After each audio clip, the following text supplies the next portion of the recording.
My mom spent most of her young life in Hong Kong when it was under British occupation, and then in the 1950s, she came to the United States when she was 16 years old. Generation before my mom, her family had been living in and doing business around Shanghai, Hong Kong, and Macau, which were French, British, and Portuguese occupied areas. So she was heavily indoctrinated into anti-Blackness in Hong Kong, where she had no exposure to Black people that would have shown her a different reality.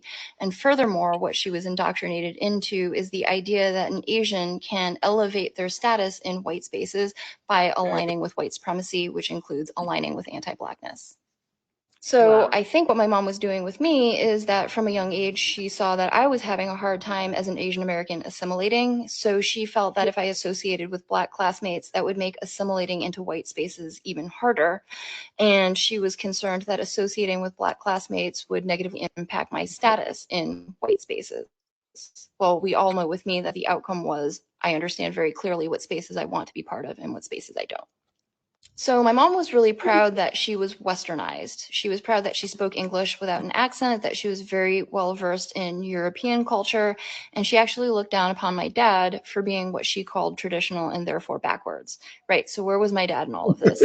My dad grew up in Taiwan where he had no exposure to Black people, but he also had very little exposure to Western media. I think when he came to the United States, he was a bit uncertain around Black people because of the lack of familiarity and the slight media bias, but it only took a very little being around Black people to see that prejudice is irrational and that it serves a white supremacist agenda that he doesn't want to uphold.